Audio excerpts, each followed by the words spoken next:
Radhe Radhe everyone. आज के video में आप हम जानेंगे कि 33 बाती का दीपदान कैसे और कब और कहाँ किया जाता है। तो देखिए, अधिक मास चल रहा है। अधिक मास को मल का महीना, यहाँ पे पुरुषोत्तम महीना भी कहा जाता है। और शास्त्रों के अनुसार जेठ मास में जब मल मास की लगती है, जेठ के महीना जो अधिक मास होता है, तो भगवान श्री विष्णु जी के अति प्रिय होता है। तो इस महीने में 33 बाती का दीपदान करते हैं। ये दीपदान हमें कब करनी है, कैसे करनी है, कौन सा दिया हमें लेनी है, कहाँ पर दीपक जलाना होता है, किस जगह जलाना होता है, इसके विषय में आज मैं जानकारी आपको दूंगी। तो देखिए, मल के महीने में किसी भी दिन आप ये दीपक जला भी सकते हैं। पूरे मल के महीने में आप चाहे तो रोजाना एक एक दीपक को आप जला सकते हैं। पूरे महीने आप दीपक जलाइएगा और आखिरी दिन भी 3 बातियां जलाकर भी 33 बाती कंप्लीट कर भी सकते हैं। या आप चाहे तो एक बार में भी 33 बाती जला बना कर लीजिए। और 33 बाती आप रुई को बना सकते हैं या आप तुलसी की सूखी लकड़ी के भी बना सकते हैं। ज़्यादातर सूखी लकड़ी की बहुत शुभ माना जाता है। मतलब तुलसी की लकड़ी के दीपक जलाने से हमें बहुत ज़्यादा पुण्य की प्राप्ति होती है। तो आप रुई की भी बना सकते हैं या आप सूखी लकड़ी की भी बना सकते हैं। गाइस, तो देख सकते हैं यहाँ पर ये बत्तियाँ बनाने में थोड़ी मुश्किल होती है सभी को। तो आप अपनी हथेली पर थोड़ी सी घी लेकर और हाथ में आप लगाकर इस तरीक़ा से बत्तियाँ बनाइएगा तो बहुत अच्छी से खूबसूरत ये बत्तियाँ बन जाती है। तो इस तरीक़ा से बनाकर आप 33 बत्तियाँ कंप्लीट कर सकते हैं। इस तरीक़ा से मैंने सभी बत्तियों को बना दी थी और इसी में मैंने तुलसी की लकड़ी की भी बत्ती बनाई हूँ। मैं आप दोनों में से किसी एक को जलाना बहुत शुभ माना है। 33 बाती वो भी जलाइए, लकड़ी का भी, और 33 बाती आप चाहे तो आप रुई की भी जला सकते हैं। तो इस तरीक़ा से मैंने बत्तियों को कंप्लीट किए हैं और उसकी भी बनाऊंगी, उसकी भी मैं इसमें दीपक को जलाऊंगी। तो इस तरीक़ा से देखिए, सभी को एक साथ इस तरीक़ा से इकट्ठा कर लेंगे और फिर इसे देखिए दीपक में इसे हमें जलाना होता है। इस तरीक़ा से सभी को ज्वाइंट कर कर आप इस तरीक़ा से आप एक बात में भी 33 बाती जला भी सकते हैं। बाती हमें रुई की या तुलसी की लेनी है। इसके साथ देखिए, रुई की 33 बाती बनाने से एक बार एक दीपक ले लेंगे। आप चाहे तो मिट्टी के भी दीपक ले सकते हैं या आप चाहे तो आटे से भी दीपक बना भी सकते हैं। अगर आपने बातियां बहुत छोटी छोटी बनाई है, पतली पतली बनाई है, तो आप छोटे दीपक भी ले सकते हैं। अगर आप छोटे दीपक में आपकी बत्ती बन जाती है तो छोटे दीपक ले लीजिएगा इस तरीक़ा से, नहीं तो आप बड़ा भी दीपक ले लीजिएगा। दीपक हम जब भी जलाएंगे तो उसमें आसन हमें ज़रूर देनी होती है। आप थोड़ी सी तिल भी डाल सकते हैं या आप चाहे तो थोड़ी सी चावल भी डाल सकते हैं।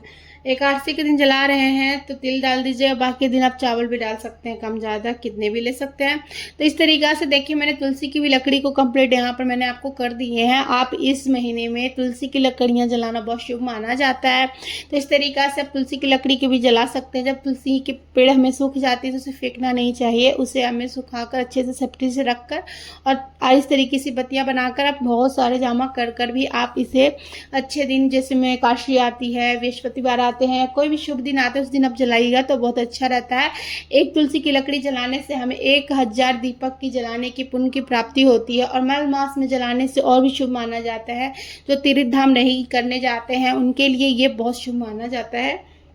यहाँ पर भी थोड़ा सा यहाँ पर आसन देना होता है, तो यहाँ पर तिल डाल देनी है या चावल डाल देनी है। उसके बाद देखिए, हमें दिए में तेल डालें या आप देसी घी भी डाल सकते हैं या आप तिल का भी डाल सकते हैं, सरसों का तेल भी डाल सकते हैं।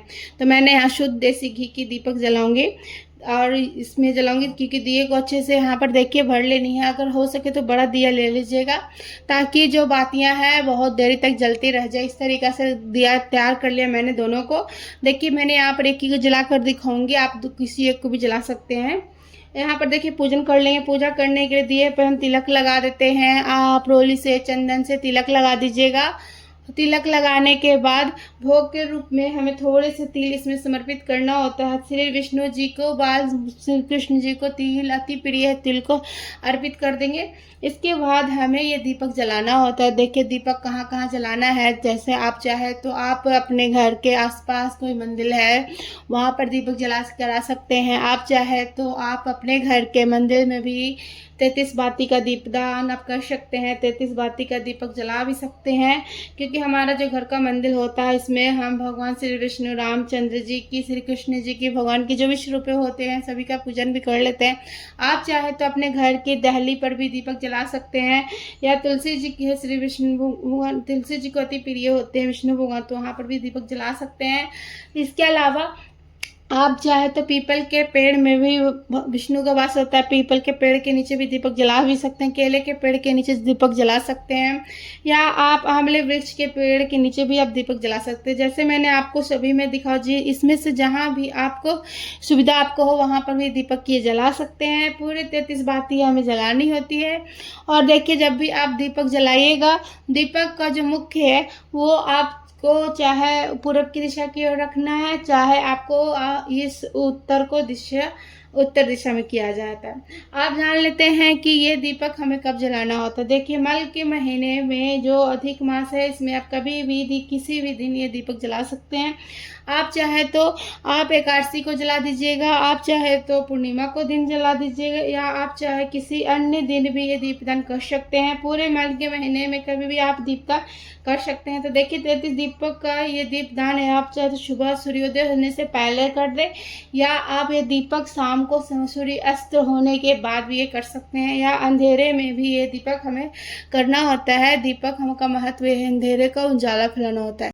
तो देखिए, मल के महीने में 33 बाती का ये दीप दान करने से पूरे महीने की पूजा का फल हमें प्राप्त हो जाता है। इसीलिए इस महीने में 33 दीपक जलाना बहुत महत्व होता है। 33 बाती का ये दीप दान करना बहुत ज़्यादा शुभ माना जाता है। तो आप चाहे तो अपने आसपास किसी के मंदिर में भी जाकर दान कर सकते हैं, आप चाहे तो अपने घर पर भी दीप दान कर सकते हैं, या किसी भी देव वृक्ष के नीचे, तो जैसे तुलसी, पीपल, आंवला या केले के पेड़ के नीचे भी आप कर सकते हैं।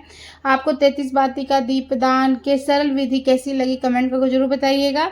अगर ये वीडियो पसंद आया होगा, वीडियो थोड़ी भी यूजफुल लगा भी हो, तो प्लीज़ वीडियो को प्लीज़ लाइक कर दीजिएगा। चैनल पे न्यू है तो चैनल को सब्सक्राइब कर दीजिएगा। तो फिर मिलते हैं किसी और वीडियो के साथ। तब तक आप सभी को राधे राधे।